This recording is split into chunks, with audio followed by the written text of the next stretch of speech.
Welcome to How We Grow, an essential playbook to grow and scale your vacation rental business with advice and insights from the best in the biz, with your host, Lynell Gordon. Welcome to the Vacation Rental Show, How We Grow. On today's episode, we are delighted to welcome Brooke Pfautz. He is a dynamic CEO. He's a founder. He's an entrepreneur. He has a track record in software that is impressive, and in hospitality and property management. Brooke is the visionary behind Vintory or Vintory. We all call it different things in the industry, but it is a leading sales and marketing platform for vacation rental managers. And now he has something brand new called Comparent, which is a new tool designed to help homeowners find and connect with property managers. And I just want to say that he's also written a book that wasn't in my bio to start with, but I know this book is just an amazing book. I'm hoping we'll touch on that. But he is a trailblazer, an innovator, and has had extraordinary growth in what he does. His expertise in inventory acquisition and his market leadership is unparalleled. Let's dive into how Brooke is shaping the future of vacation rental management. And he is. Welcome, Brooke. Wow, what an intro. My mom would be very proud. Thank you. It's all true, though. It's all true. And I'm really excited about this. This is going to be a really great interview because what I'm going to ask you is tell me your best advice you would give to vacation rental managers in 2024 and 2025. We're already finished with our summer season already.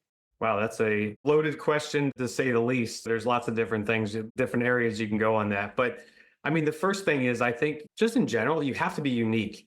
You have to be different. You think about it, so many companies, we're all doing the same thing when it's all said and done.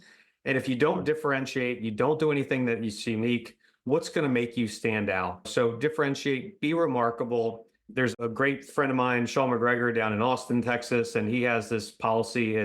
He only charges a commission if he gets a 5-star review. And how's that for unique and different? And that's his differentiator right there. So I would say if you're going to do this, you're going to build a company, be remarkable and be unique.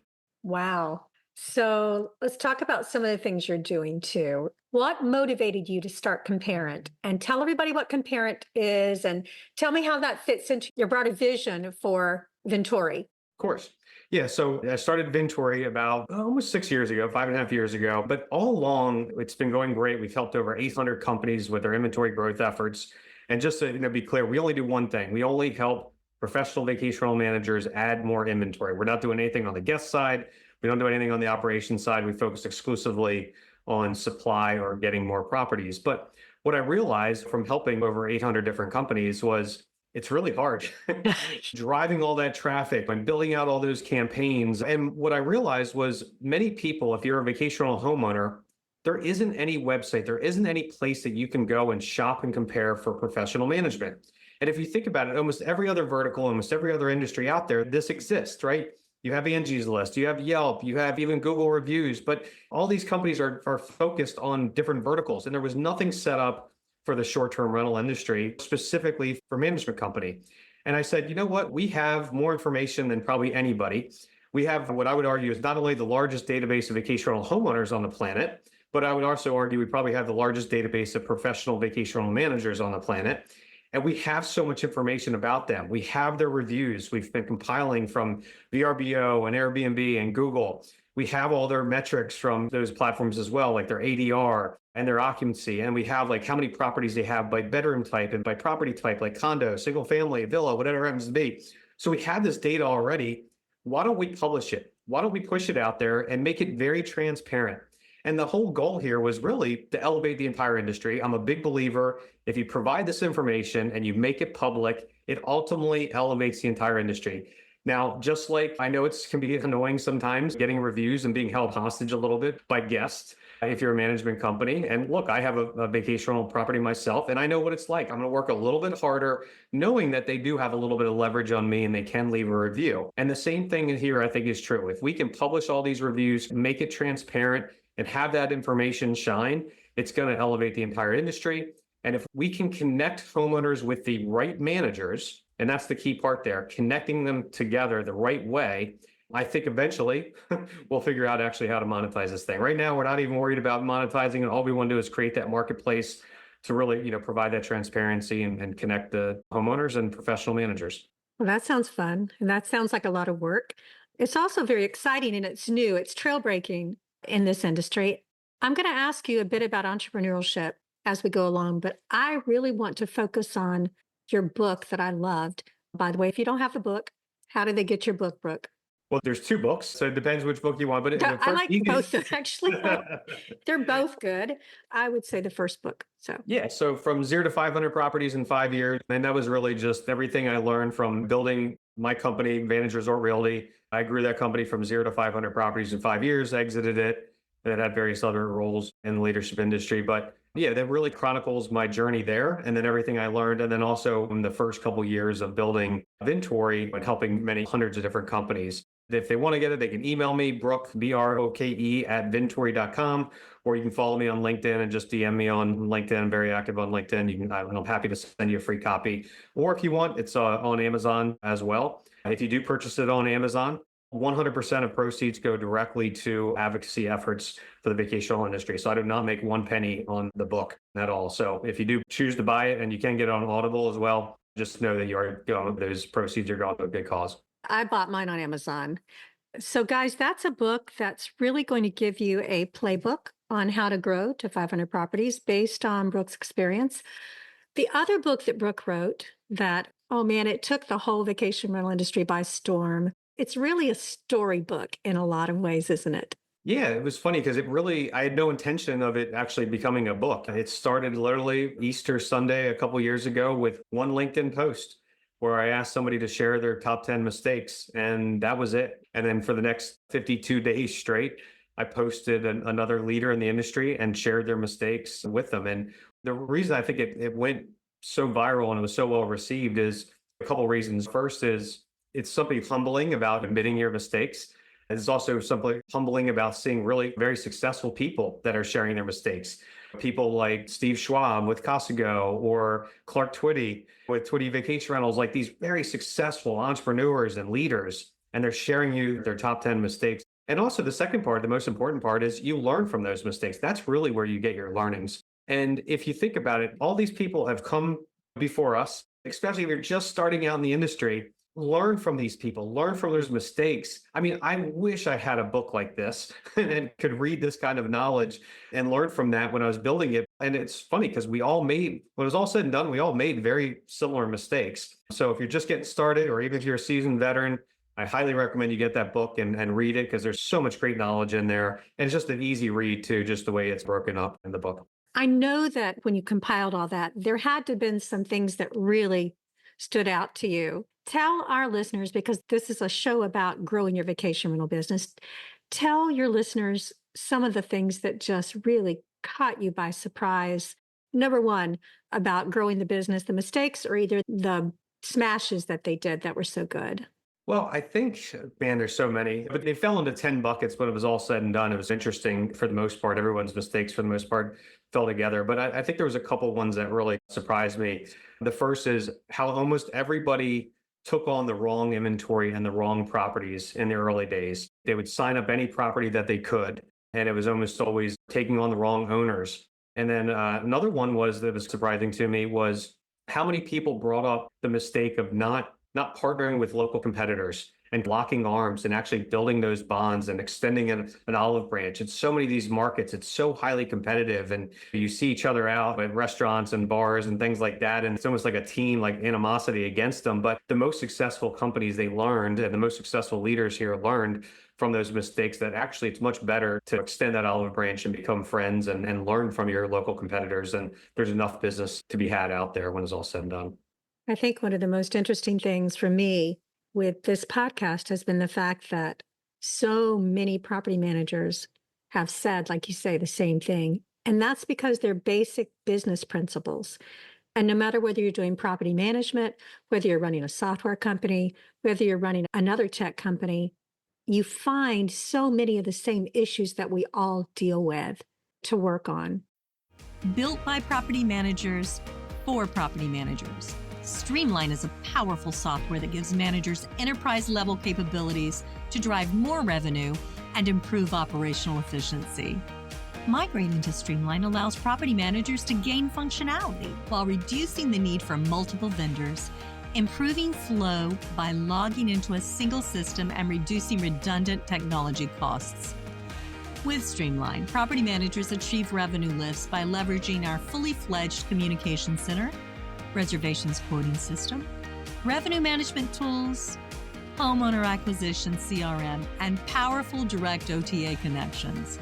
Streamline also has industry-leading trust accounting and report capabilities to give you clarity in an overall company performance. Learn more about Streamline Vacation Rental Software at streamlinevrs.com. Tell me what advice you would give to new or aspiring entrepreneurs, not just in the vacation rental industry or in any industry. What are the top 3 pieces of advice that you would give them, Brooke? It's always about team. Hire smarter than yourself. Easier said than done.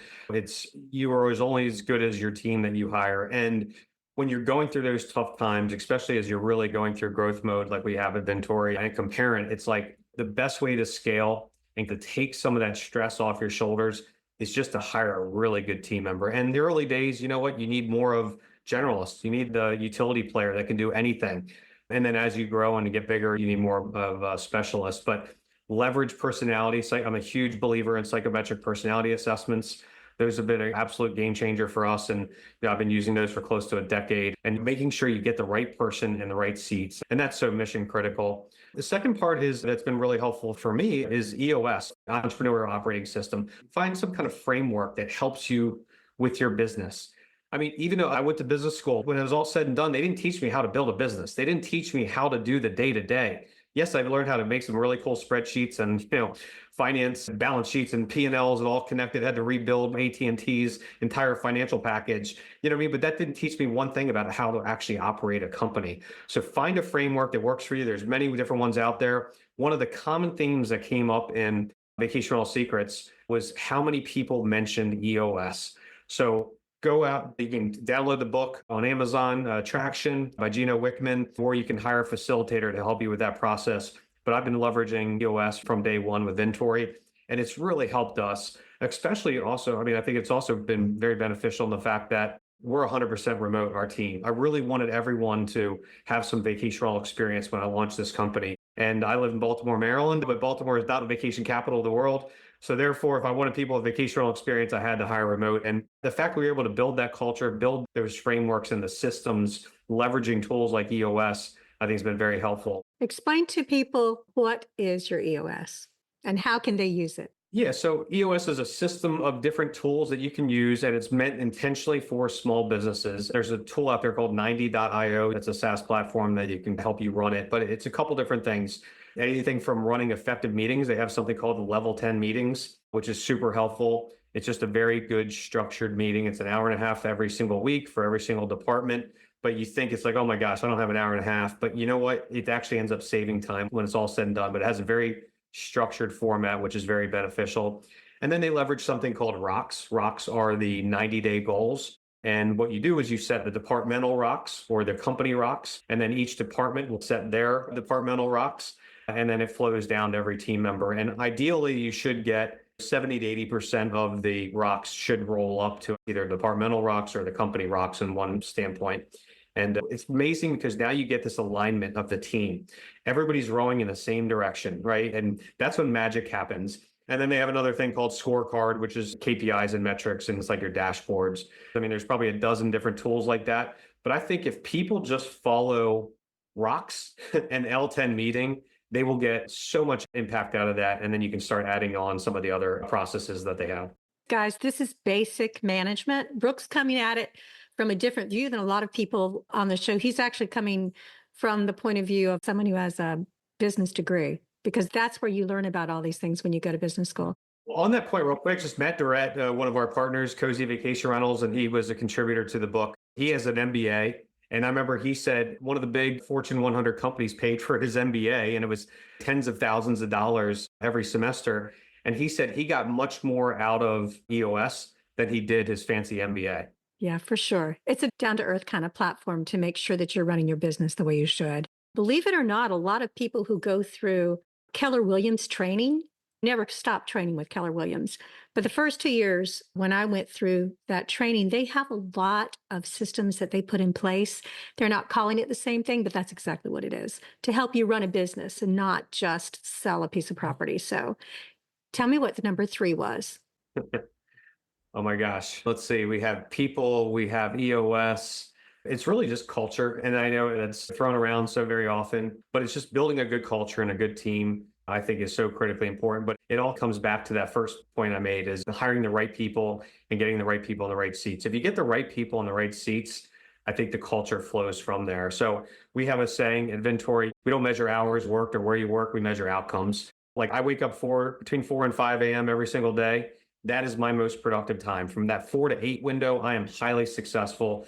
I'm productive. I'm getting stuff done. But if you look at me at the end of the day, I'm fried. You know what I mean? By 4 o'clock, 4:30, 5 o'clock, I am just totally toast and I can't do anything. So if people want to wake up early and then go for a jog in the middle of the day and call it quits at 3 o'clock in the afternoon, I'm fine. As long as you're hitting your KPIs and your metrics, that's all that matters for me. So I think the third point here is really just building a good culture and a good team and building some camaraderie within the team as well.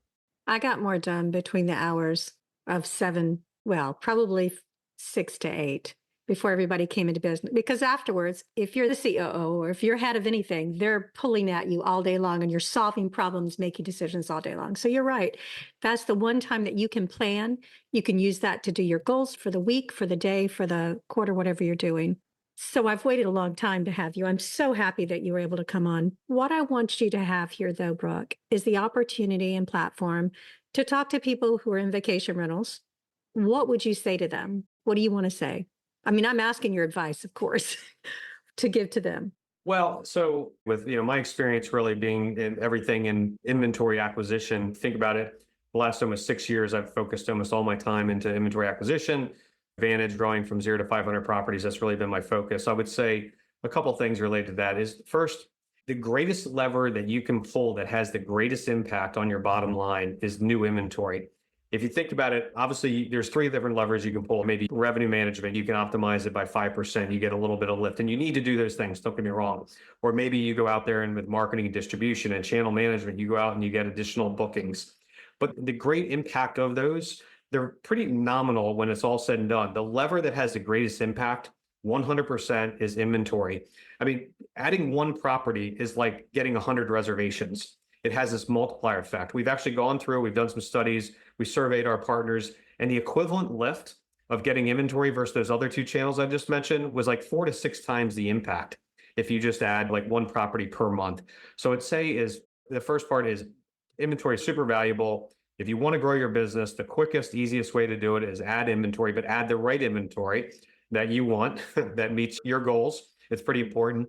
And just go through the math. And people are afraid sometimes to, I think, invest a little bit in growing that inventory, but there is a solid ROI.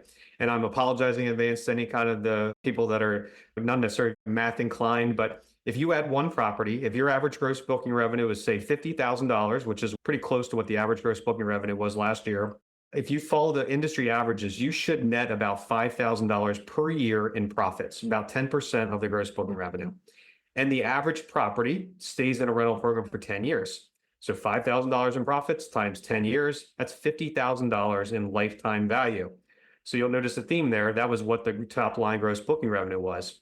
So as long as you fall within industry averages, within churn, what percentage inventory you lose in a given year, and your gross margins or your net margins, which is 10% on average, your gross booking revenue is equal to your lifetime value in profits. So if you go out there, Lynell, and you signed up a property doing $100,000 in gross booking revenue, you can almost take it to the bank that you're going to make $100,000 over the next 10 years from that one property.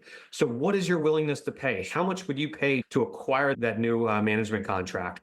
And you'd be surprised. Some people are like, oh, I'd pay a referral fee of $500 to realtor, but that's the max. I'm like, are you kidding me? You'd only pay $500 for a stream of income that's going to make you $100,000 over the next 10 years. And there's a reason why private equity is going out there and buying these contracts. There's so many different private equity companies that are rolling up management companies because they see this predictable recurring revenue. And the average purchase price, I'm sure you know Jacoby Olin. Jacoby said last year, the average purchase price was $29,000 per contract on average across the board, across $250 million worth of M&A transactions. So think about that. If private equity, which is the smartest money out there supposedly, is okay paying $29,000 for a contract and you're only going to pay $500 per contract, there's a reason that delta is way off. So don't be afraid to invest in growing your inventory. Don't be afraid to get the right inventory and investing in it, whether it's paying referral fees to realtors or marketing efforts, whatever happens to be. But spend a little bit more than $500 to get a new property because it's worth it. Very well said. And I got to tell you guys, if you don't have Brooke's books that he's written, they're really worth reading. They're basically a study in business management and entrepreneurship, growing your business. Very brilliant guy. Can people reach out to you if they have questions, Brooke? Absolutely. Yeah. I'm always open to help. I love helping out. I love this industry. I'm passionate about it. So they can email me, brooke@vintory.com. Or again, if you follow me on LinkedIn and DM me on LinkedIn, happy to answer any kind of questions that anybody has. I really do enjoy helping people out. And I just want to say that Brooke has a lot more experience, guys, than just founding companies and running companies, building property management. He really does understand property management from the bottom up. And he's worked in sales and marketing for software. You're such a great resource for people. I just want to say thank you for taking the time to come on, Brooke, and give people your take on property management and what's happening. You want to make any predictions for 2025? What's going to happen? Wow. Predictions. Let's see. I would say the business will continue to grow. It will not be at the hyper growth we saw during the COVID boom, but we'll have this nice, slow growth, which I think is good and healthy for the entire industry. I'm afraid to even go down the Vacasa prediction route and see what will happen with Vacasa. Something will happen with Vacasa. We know. There you go. Something will happen with Vacasa. Let me ask you this. What do you think will happen with our booking window that has been so this year? You know what? So I spend most of my time focused now on the supply side and growth side. So I don't really have any kind of insights to it. But I would say just historically, it just seems like that booking window is getting shorter and shorter over time. And people are looking for more and more flexible vacations. I know the market that I really grew up in, Ocean City and Bethany, it was always a very traditional 7-day window and you booked 6 months in advance. And I've seen just historically over time, that window has gotten much, much shorter. And I've seen that the stays have gotten much, much shorter too. People are looking for odd reservations and it's not this historical Saturday to Saturday type rental. So I mean, I know that's pretty table stakes. Everyone knows this is happening, but I think that's just that the trend will continue. I think you're right. I think it will too. Thank you again for being with us. Anytime you want to come back, hit me up on LinkedIn. Would love to hear how things are going with Comparent and how that goes. And guys, if you're seeing any results from Comparent, just reach out to me. I'd be interested to know what your thoughts on what's going on with this in the industry. And you need some help with acquisition? Vintory is right here, guys. Thank you, Brooke. I appreciate it. Thank you. This episode of How We Grow is brought to you by Streamline. To find out more about how Streamline can help grow your vacation rental business, visit streamlinevrs.com. Make sure to search for How We Grow in Apple Podcasts, Spotify, and Google Podcasts, or anywhere else podcasts are found, and hit subscribe so you never miss an episode. On behalf of the team here at Inhabit, thanks for listening.